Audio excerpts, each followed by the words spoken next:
just like this. That's where I got the idea. Welcome to the Dallas Buyers Club.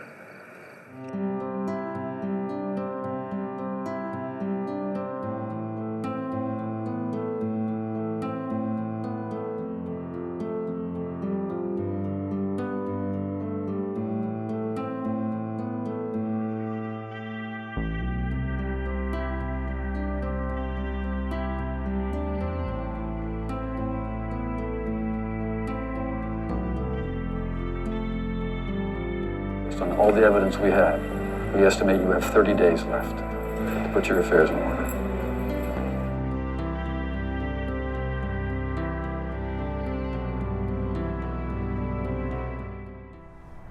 All right, folks, here we are making another video. We're back on it. 2025, it's January, it's cold. We are in Dallas, Texas, specifically at Restland Memorial Park. You've already seen the thumbnail, you know what we're doing. This is the true story of Ron Woodruff. Matthew McConaughey made this name more notable nationwide in the 2013 movie Dallas Buyers Club. In this video, I'm going to tell you a little bit about Ron, give you some details on him, and maybe you can look him up. And there's tons about this man, tons of information. You couldn't do a video on here about everything he has done without spending an enormous amount of time trying to cover him. So Ron was born here in Dallas, Texas on February the 3rd of 1950.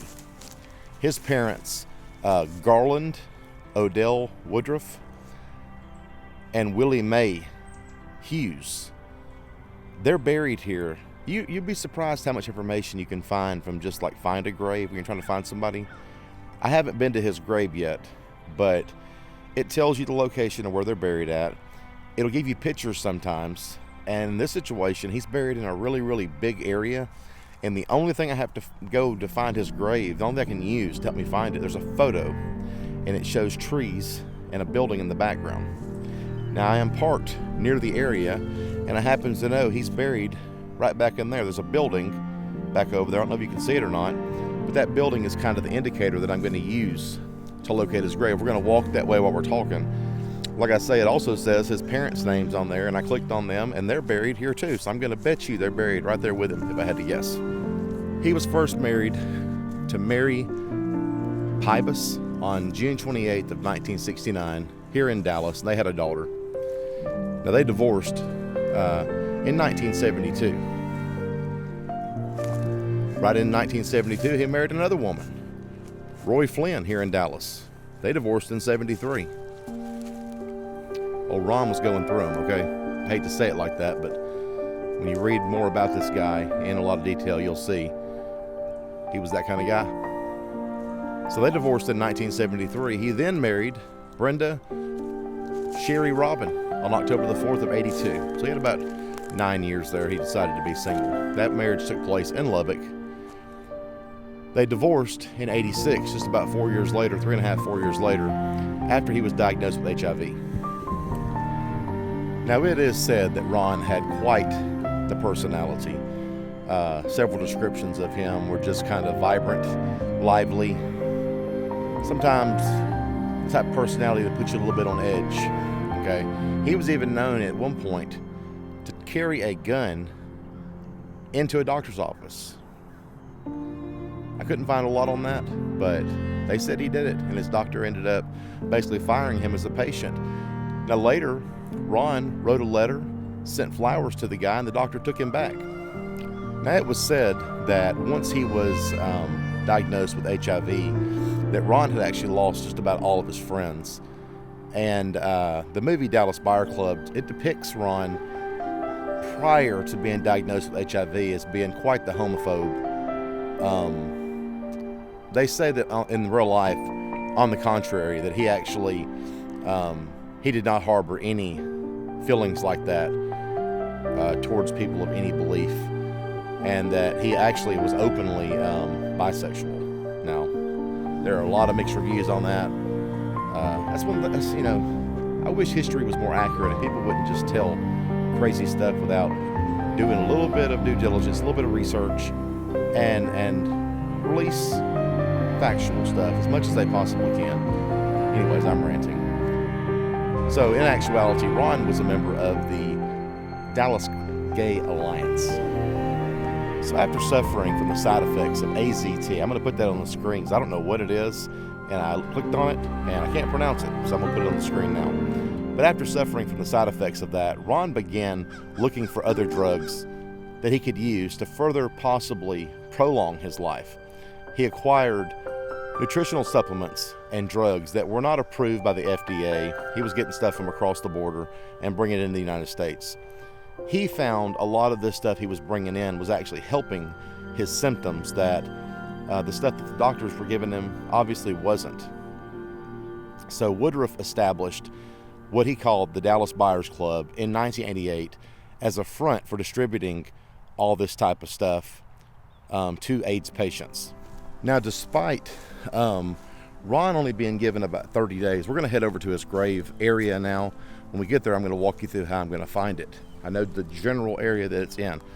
But despite Ron only being given 30 days to live once he received his AIDS diagnosis, he lived about 7 more years following the diagnosis, and he passed away on September the 12th of 1992 from pneumonia, which was caused by AIDS. That's what the doctor said. And like I said, he is buried here in Wrestling Memorial Park, Section U in Dallas, Texas. I'm gonna spin the camera around. I'm gonna show you a photo that's found on his Find a Grave page. Then I'm going to show you how we're going to use that photo to find his grave. Y'all stick around. So I'm walking over here. To where Ron's grave in the general area it's at. And I wanted to add one more thing. I was actually reading about him some more when I was walking over here. Ron actually sued the FDA. They banned peptide T, which is now known to be very beneficial to AIDS patients. And Ron was on the brink, on the cutting edge of using that. He knew it helped him tremendously with symptoms and different things. Early onset of AIDS, he knew it helped him quite a bit. And the U.S. government banned it. And of course, Ron was using it in a rogue, he was not doing it the way they wanted him to. He probably led to it being banned more than, because just the way he was doing it in a rogue way. They have to have everything done their way, whatever, I don't want to get off on that too much, but anyways, I just find it interesting that something he actually started using before they were even using it, something he did was actually beneficial. It did help people. It did prove out to be one of the more beneficial things to prevent early onset of AIDS. So like I was saying, folks, there on the findagrave.com website, it'll give you photos. I'm going to show you a photo of this recreation right here. Look at the building to the left, the tan colored building. Look at the tree just a little bit to the tree closest to you, just a little bit right center of the screen. You see the big knot about halfway up the trunk? And then look at the tree behind that, the limb. I'm lining it up exactly like the photo is. And if you count the rows of graves coming from that tree, you'll notice that it's just like 2 or 3 rows. And I stopped right here because I knew I was in the exact area. I have not seen the grave yet. We're going to walk up here because I know just about exactly where it's at based on the photos. There it is right there.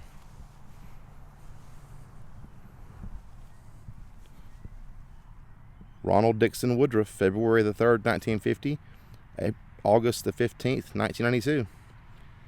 In God's loving care.